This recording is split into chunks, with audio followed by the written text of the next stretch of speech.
When we go under the bridges, on the right, you will see very shortly a beautiful brick building with a tall chimney. This is the old Bankside generating station. It closed down 29 years ago as a power station. As you can see, it's still here today. The reason why it's here, this has become a listed building, a national monument. No one can knock it down. Because it's listed, it's been bought by the Tate Art Gallery. They've turned that big power station into the Museum of Modern Art, the Tate Modern. You don't have to pay to go in there, it's free. Mind you, if you want to see a pile of bricks or an unmade bed, you can come round my house for free. Unusual piece of art. Now if you look ahead of us on the left there, you can see a building called Oliver's Wharf. Under that building, as you go by, you'll see a tiny little pub called the Town of Ramsgate. That's where years ago traitors and pirates, after their trials by the hanging Judge Jeffreys, if they was found guilty, they was taken to this pub for their last drink, taken down onto the foreshore when it was low water, and they were chained by stakes. The execution was called the Grace of Wapping, Wapping being the area on the left. The area foreshore here was called Execution Dock. See the pub just coming into view now on the left. And of course, if they was really bad, they were sent to Australia. Do we still have people here from America? Have you ends up many people? Look on the right, there's a small church, St Mary's Church in Rotherhithe. In the graveyard of the church is buried Captain Christopher Jones. Captain Christopher Jones was captain, master, part owner of one of your very famous ships, the Mayflower. Oh. The Mayflower sailed from here in 1619 down to the south coast of England and on to America with the Pilgrim Fathers. Wow. The Mayflower was broken up here. One of the beams are inside that church. There's a lovely pub there named after the ship. It's the only pub in the country to have a license to sell English and American postage stamps. Captain Jones, many of the crew of the Mayflower came from this area on the right. Wow.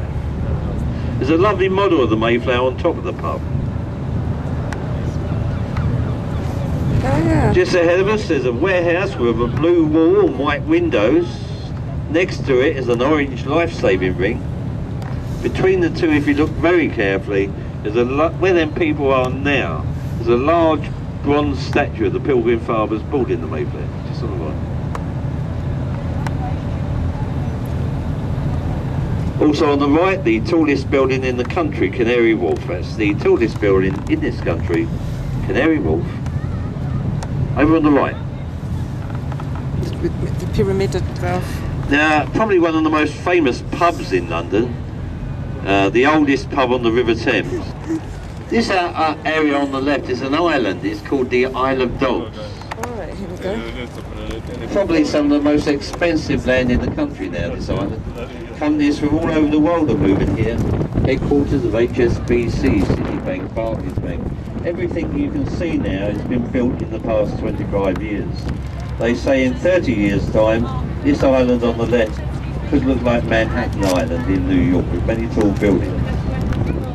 It's going to be, in a few years, the main financial centre of London, I should imagine, because all the banks are moving down here and the insurance companies. Many new apartments are being built here. The first one they built 19 years ago is that yellow building on the left, the one with the slope inside. It's called Cascades. Look very, very carefully at that building, because when the architect designed it, he designed it to look like a ship. I don't think he's ever seen a ship in his life.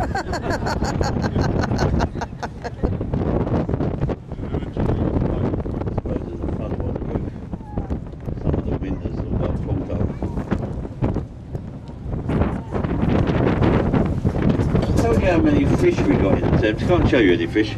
See that pier on the left? See them black birds sitting on top of the pier? Yeah. Them birds are cormorant. They eat their own body weight in fish every day. In the winter, 8,000 to 10,000 cormorant fish the Thames in central London. Very, very clean river. And right at the back of the pier, I don't know if you can see, there's even a larger fishing bird, a large grey heron sitting on the wall. And if you look very carefully between the buildings, you might be able to see a large colony of cranes. That's the moment of the bad report. Everything else here is free. So everything I'm going to tell you about now, you don't have to pay for. The large complex of white buildings go together to make up the Royal Naval College National Maritime Museum, one of the biggest and finest maritime museums anywhere in the world. Beautiful ships and models from all over the world in that museum. You can spend the whole day there with the art gallery too, and it's all free. You can see the painted hall, second to the Sistine Chapel in Rome. Beautiful painted hall where 200 years ago Lord Nelson lay in state after his death at the Battle of Trafalgar. The Queen's House stands on the site of the Royal Palace of Greenwich. This was the birthplace of Elizabeth I of England. King Henry VIII was born at Greenwich. He married some of his wives in Greenwich. The Queen's House is open to the public, and it's from here you get the basic design for the White House in America from the Queen's House at Greenwich. Very similar in design, and it's all free. Also the observatory. Now if you want to go to the planetarium, you have to go to the observatory. And of course what Greenwich is most famous for all over the world is one thing, and one thing we all use every single day of the week.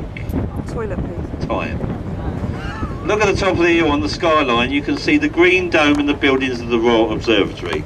And that's where 0 meridian passes through Greenwich, and that separates east from west. You can walk up there in 15 minutes and be back for the next boat in 40 minutes. You can walk up there in 15 minutes, stand on the meridian line with 1 foot in the eastern hemisphere and 1 foot in the western hemisphere. 0 meridian, the end of the world. On top of the building is a T-shaped mast. On the lower part of the mast is a red ball. At 5 to 1 every day, the ball climbs to the top of the mast. And dead on 1 o'clock, Greenwich Mean Time, the ball drops. One of the oldest visual time signals in the world. So at 0 meridian, where east meets west, Greenwich Mean Time. Most people, of course, around the world know it as GMT. GMT stands for Greenwich Mean Time. A couple of years ago, they was thinking about moving it to Paris. It wasn't a very good idea, actually. It was a big protest from our national radio station, BBC. They said, you can't do that. I said, why? I said, well, imagine turning the radio on every day. This is the BBC News, 6 o'clock, PMT.